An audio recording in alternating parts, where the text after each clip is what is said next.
ओम गुरुर्ब्रह्मा गुरुर्विष्णु गुरुर्देवो महेश्वरः गुरु साक्षात परम ब्रह्म तस्मै श्री गुरुवे नमः। ज्योतिष विश्वकोश के इस प्रकल्प में आप सभी का स्वागत है।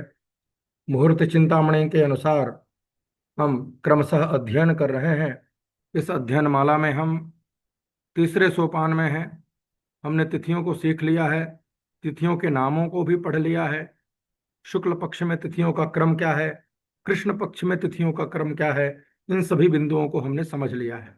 अब हम अगले सोपान में यह समझने जा रहे हैं कि तिथियों की कितने प्रकार के संज्ञाएं हैं। इस अध्ययन क्रम में किन संज्ञाओं का हम प्रयोग कर रहे हैं, कौन सी तिथि कब शुभ और कब अशुभ है, और किस कारण शुभ है, किस कारण अशुभ है, और सिद्ध योग किसे कहते हैं। इतने सारे बिंदुओं को आज हम समझेंगे, पढ़ेंगे। तो आइए अविलंब हम विषय की तरफ बढ़ते हैं और सीखते हैं इस तिथियों की संज्ञाओं के क्रम को। श्लोक है मुहूर्त चिंतामणि के पहले अध्याय का चौथा। नंदा च भद्रा च जया च रिक्ता पूर्णे तिथियो शुभ मध्य सस्ताः सिते सिते शस्त समाधमा स्युः सितज्ञ भौमार्क गुरौ च सिद्धाः। मुहूर्त चिंतामणि के पहले अध्याय का चौथा श्लोक है। नंदा, भद्रा, जया, रिक्ता और पूर्णा, ये पांच तिथियां या पांच प्रकार की तिथियां बताई गई हैं। आप ऐसा भी कह सकते हैं कि यह तिथियों की पांच प्रकार की संज्ञाएं हैं। इस श्लोक में कुछ कठिन शब्द भी हैं, उन कठिन शब्दों का अर्थ भी समझ लेते हैं, फिर आगे हम पढ़ते हैं। पहला शब्द आया है शस्त। शस्त माने होता है शुभ, यानी प्रशस्त है, अनुकूल है। दूसरा शब्द है सित। सित माने सफेद भी होता है।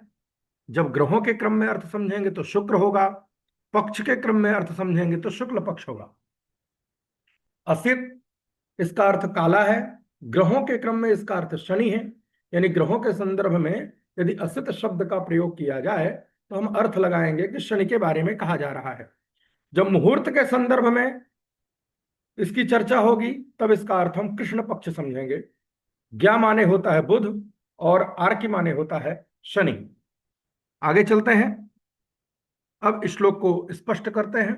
पांच प्रकार की संज्ञा जैसे हमने पहले सुना, नंदा, भद्रा, जया, रिक्ता और पूर्णा, ये पांच प्रकार की तिथियां हैं। तो कौन सी नंदा है, क्रमशः चलिए। प्रतिपदा, द्वितीया, तृतीया, चतुर्थी, पंचमी, यह तिथियों का क्रम है। तो पहली तिथि हो गई नंदा, दूसरी तिथि हो गई भद्रा, तृतीया तिथि हो गई जया, चतुर्थी तिथि हो गई रिक्ता, पंचमी तिथि हो गई पूर्णा। पांचों हो गई पूरी। फिर अगली तिथि में आइए, पंचमी के बाद आती है षष्ठी। षष्ठी पुनः नंदा, सप्तमी भद्रा, अष्टमी जया, नवमी रिक्ता, दशमी पूर्णा। एकादशी नंदा, द्वादशी भद्रा, त्रयोदशी जया, चतुर्दशी रिक्ता, पूर्णिमा और अमावस्या ये पूर्णा तिथि हो जाएंगी। इस प्रकार से हमने यह समझ लिया, स्पष्ट कर लिया कि पांच संज्ञाएं कौन कौन सी हैं, नंदा, भद्रा, जया, रिक्ता और पूर्णा। अब एक चीज और समझते, इसको उदाहरण में समझ लेते हैं। 6 जून 2023 को आषाढ़ कृष्ण पक्ष की तृतीया है। तो प्रतिपदा हुई नंदा, द्वितीया हुई भद्रा, तृतीया हुई जया। तो तृतीया तिथि की संज्ञा हो गई जया, अर्थात 6 जून 2023 को जया तिथि है, तृतीया तिथि। अब ये शुभ और अशुभ कब होती हैं, इस श्लोक को आगे समझते हैं। हमने यहां तक तो समझ लिया, नंदा च भद्रा च जया च रिक्ता पूर्णेति तिथ्यः। अब ये अशुभ मध्य सस्ताः सिते असिते शस्त समाधमः स्युः, इस श्लोक का जो दूसरा भाव है, जो दूसरा अर्थ स्पष्ट है, उसको समझ लेते हैं। कितने शब्द उसमें आए हैं अगले क्रम में। अशुभ मध्य सस्ताः सिते असिते शस्त समाधमः स्युः। सिते माने हमें मालूम है शुक्ल पक्ष में। शुक्ल पक्ष में तिथियां अशुभ मध्य सस्त हैं। अशुभ है, मध्य है, शस्त यानी शुभ है। असिते अर्थात कृष्ण पक्ष में, सस्त माने शुभ है, सम यानी मध्यम है, अधम यानी अशुभ है। यानी शुक्ल पक्ष में क्रम क्या है, अशुभ, मध्य और शुभ का। कृष्ण पक्ष में क्रम क्या है, शुभ, मध्य और अशुभ का। तो कैसे जाने, उसको भी समझ लेते हैं। तो पांच पांच तिथियों का जो समूह बना है उससे अर्थ लगाते हैं। शुक्ल पक्ष में जैसे कहा कि सबसे पहले क्या है, अशुभ है। तो प्रतिपदा, द्वितीया, तृतीया, चतुर्थी, पंचमी, ये पांचों तिथियां शुक्ल पक्ष में अशुभ हैं, कमजोर हैं, मुहूर्त के लिए बहुत शुभ नहीं है। क्यों? क्योंकि अभी अभी चंद्रमा अमावस्या से निकल करके आया हुआ है, तो अभी चंद्रमा उतना मजबूत नहीं है, उतना दृष्टिगोचर नहीं हो रहा है। तो मुहूर्त के क्रम में प्रतिपदा, द्वितीया, तृतीया, चतुर्थी, पंचमी तिथि को अशुभ रखा गया है। अब अगले जो 5 के क्रम की तिथियां हैं, षष्ठी, सप्तमी, अष्टमी, नवमी और दसवीं, ये मध्यम है, अर्थात मुहूर्त में इनका फल मध्यम है। एकादशी, द्वादशी, त्रयोदशी और चतुर्दशी और पूर्णिमा, शुक्ल पक्ष में पूर्णिमा होगी और कृष्ण पक्ष में अमावस्या होगी, तो ये क्या है? शुभ है। अर्थात शुरुआत की 5 तिथियां शुक्ल पक्ष में अशुभ, मध्य की 5 तिथियां मध्यम और अंतिम की 5 तिथियां शुभ हैं। कृष्ण पक्ष में इसका ही विपरीत हो जाएगा। कृष्ण पक्ष में क्या होगा? पूर्णिमा के बाद जो 5 तिथियां हैं, प्रतिपदा, द्वितीया, तृतीया, चतुर्थी, पंचमी, पूर्णिमा के बाद ये तिथियां क्या हैं? शुभ हैं, क्योंकि अभी चंद्रमा बहुत क्षीण नहीं हुआ।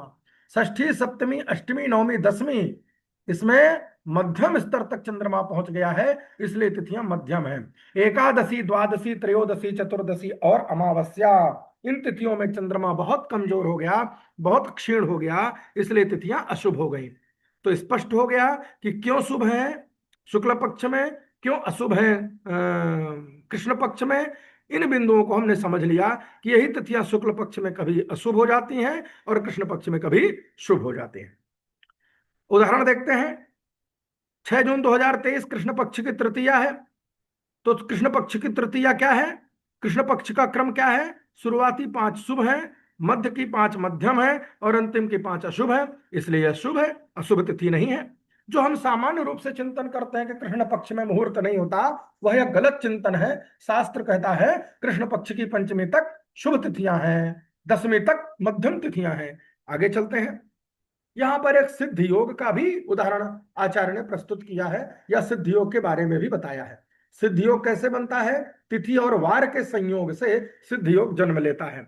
सितज्ञ भवमार की गुरौच सिद्धा, यहां पर 5 दिनों का वर्णन है। सित माने शुक्रवार, ज्ञा माने बुधवार, भौम यानी मंगलवार, अर्की माने शनिवार और गुरु माने गुरुवार। ये 5 हैं। तो क्या समझे? 5 प्रकार की संज्ञा पहले हम पढ़ चुके हैं। कौन कौन सी? नंदा, भद्रा, जया, रिक्ता और पूर्णा।